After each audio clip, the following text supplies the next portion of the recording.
ఈరోజు మా బీఆర్ఎస్వి పౌరుబాట గురుకుల పాఠశాల సందర్శించడం జరుగుతుంది. మా జమ్మకొండ టౌన్లో ఉన్నటువంటి గురుకుల పాఠశాలలు కేసీఆర్, కేటీఆర్, మన ప్రవీణ్ కుమార్ ఒక కమిటీ వేయడం జరిగింది.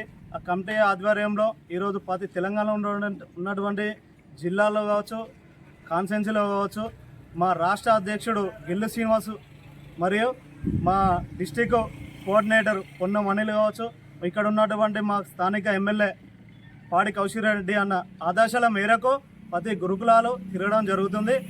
మరి ప్రతి గురుకులంలో అనేక సమస్యలు ఉన్నాయి. కేసీఆర్ ఉన్నప్పుడు ఇలాంటి సమస్యలు లేకుండా, కేసీఆర్ రాకముందుకు 450 గురుకులాలు ఉంటే కేసీఆర్ వచ్చిన తర్వాత 1500 గురుకులాలు ఏర్పాటు చేయడం జరిగింది. ఆ ఏర్పాటు చేసిన తరుణంలో మరియు ఇక్కడ చూసుకుంటే వాళ్ళకు చికెన్ కానీ, కొన్ని హాస్టళ్ళలో చూస్తే మటన్ కానీ, ఎగ్స్ కానీ నాసి రకం ఆహారం ఇస్తూ, మరియు బియ్యం కూడా వాళ్ళకు బియ్యం కొత్త బియ్యం కాకుండా మాగి కొన్ని సంవత్సరానికి మాగిన తర్వాత బియ్యం ఇస్తే వాళ్ళకు హెల్త్ పరంగా బాగుంటుంది.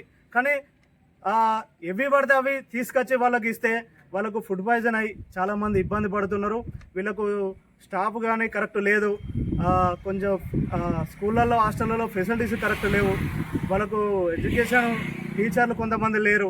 వీళ్ళందరినీ కేసీఆర్ ప్రభుత్వం దిగిపోయిన తర్వాత దాదాపుగా ఈ సంవత్సర కాలంలో ఈ కాంగ్రెస్ ప్రభుత్వంలో ఎంతోమంది విద్యార్థులు చదువుకుంటామని చెప్పి ఆఖరికి శవాలుగా బయటకు వస్తున్నారు. ఎంతోమంది తల్లిదండ్రులు నా బిడ్డ డాక్టరో, ఇంజనీరో, లాయరో అవుతుందని చెప్పి హాస్టల్లో దోలిపోయి శవాలను బయట తీసుకుపోతున్న పరిస్థితి ఈరోజు ఈ కాంగ్రెస్ ప్రభుత్వంలో దిక్కుమాలిన ప్రభుత్వం వచ్చి బిడ్డలు ఏడ్చుకుంటూ పోతున్నారు. దానికి కారణం ఈ సిగ్గులేని కాంగ్రెస్ ప్రభుత్వం మాత్రమే.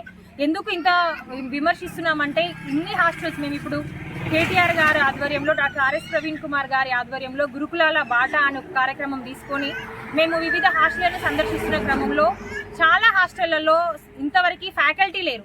ఒక దగ్గర కెమిస్ట్రీ ఫ్యాకల్టీ లేరు. చిన్న చిన్న క్వశ్చన్స్ అడిగినా కూడా పిల్లలు చెప్పలేక తడబడుతున్నారు.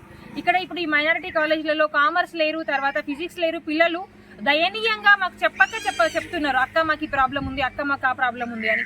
ఫుడ్ కరెక్ట్గా ఇవ్వరు, మీరు చదువు కరెక్ట్గా చెప్పరు. ఇంకా ఎందుకు మీరు ప్రభుత్వాన్ని నడిపిస్తున్నారని నేను హెచ్చరిస్తున్నాను.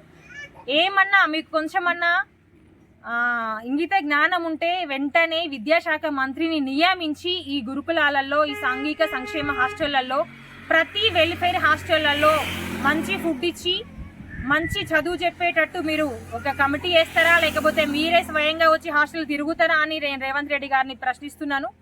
ఇక నుండైనా ఈ విద్యార్థులకు ఏమన్నా ప్రాబ్లమ్స్ ఉంటే, తల్లిదండ్రులకు ఏమన్నా ప్రాబ్లమ్స్ ఉంటే ఈ ఫోన్ నెంబర్కి మీరు వెంటనే డయల్ చేయండి. మేము వెంటనే మీ సమస్యలని సాల్వ్ చేసే దిశగా మేము ప్రయత్నం చేస్తాం.